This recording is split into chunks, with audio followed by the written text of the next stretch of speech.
Let's watch this video. When people say that, how can God create so many gays if he condemns homosexuality? There's a false presupposition there. And it's that God created you the way that you were born. That's not true. You and I, we were born selfish. We were born with a desire to sleep outside of marriage, not to forgive. We were born with a desire to rebel. God didn't create us like that. God created you and I with a free will. And God expects us to exercise that free will to decide, am I going to give in to my sinful desires or am I going to choose Him?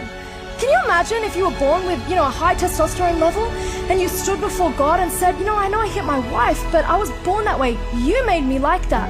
You created me that way. No, God would say, I expected you to call your body into submission, to make it a slave, and to decide I'm not giving into my sinful nature. How is that fair though? How is it fair that God knows that we have a sin nature, an inclination from the minute we are born to run towards wickedness? How is it fair that He expects us to control that?